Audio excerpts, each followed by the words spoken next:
Здравствуйте, смотрите в сегодняшнем выпуске. В городе Аркадак прошло мероприятие по достижениям системы образования Туркменистана. Туркменский театр готовит первый моноспектакль о жизни Махтум Кули. Определились соперники ФК «Аркадак» в Лиге вызова и другие новости. В специализированной средней школе номер 3 с углубленным изучением английского языка города Аркадак прошло мероприятие для педагогов с участием представителей общественных организаций. Выступившие отметили ключевую роль образования как основы прогресса страны, обсудили достижения и предстоящие задачи по модернизации национальной системы образования. Как было подчеркнуто, задачи специалистов сферы образования заключаются не только в обучении современным знаниям, но и в воспитании трудолюбивого, патриотичного, целеустремленного молодого поколения, обладающего широким кругозором и эрудицией. Коллектив Национального драматического театра имени Альпа-Арслана планирует открыть новый сезон премьерой спектаклем одного актера «Мудрец».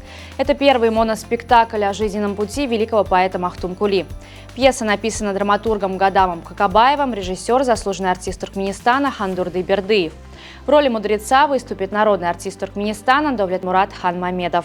С 23 по 25 октября этого года в Ашхабаде пройдет международная конференция и выставка «Нефть и газ Туркменистана-2024». Для участия в масштабном форуме зарегистрировано уже более 100 делегаций из 20 стран. Как отмечают организаторы, OGT 2024 станет важной площадкой для устойчивого развития энергетического сектора и привлечения иностранных инвестиций в нефтегазовую отрасль Туркменистана. Эта международная конференция поможет укрепить региональное сотрудничество, расширить инвестиционные возможности и обсудить экологические аспекты развития углеводородных ресурсов. В административном здании судостроительного и судоремонтного завода «Балкан» прошла торжественная церемония, посвященная завершению программы практического обучения специалистов завода и вручению им соответствующих сертификатов. В течение 2 месяцев 16 высококвалифицированных инженеров из Корья Shipbuilding проводили интенсивные занятия, направленные на повышение профессионального уровня специалистов завода.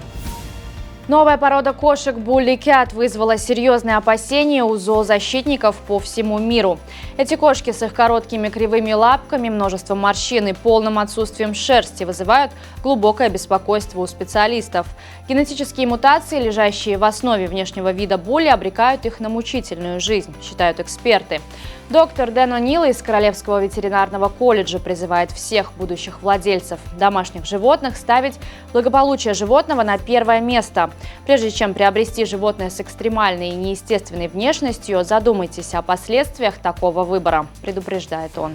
Компания Ford Motor оказалась в сложной финансовой ситуации, связанной с производством электромобилей. Согласно последним данным, каждый выпущенный электрокар обходится компании в убыток, достигающий $100 тысяч. Эта цифра значительно превышает первоначальные прогнозы и вынуждает Ford кардинально пересмотреть свою стратегию в сфере электротранспорта. Чтобы сократить растущие потери, компания уже приняла ряд мер. Основной причиной столь серьезных финансовых трудностей стало резкое снижение цен на электромобили и падение спроса на них.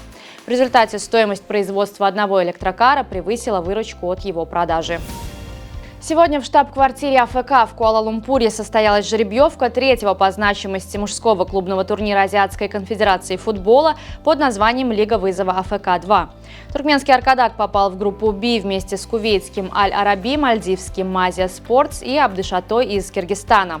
Матчи группового раунда Лиги вызова пройдут централизованно с 16 октября по 2 ноября. Встречи квартета «Б» с участием Аркадага пройдут в Кувейте. По итогам группового этапа в четвертьфинал выйдут победители группы и 1 лучшая вторая из Западной Азии, а также 2 лучшие команды из каждой группы Восточной Азии. Матчи плей-офф пройдут в формате дома и в гостях. Четвертьфинальные встречи состоятся с 5 по 13 марта, полуфиналы с 9 по 17 апреля, а финал запланирован на 10 мая.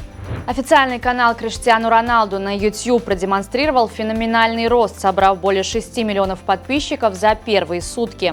Это в 3 раза превышает количество подписчиков канала Лионеля Месси.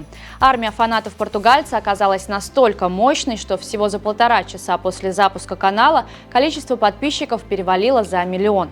Такой стремительный рост стал настоящим рекордом платформы. Сейчас у Роналду уже более 6,5 миллионов преданных поклонников.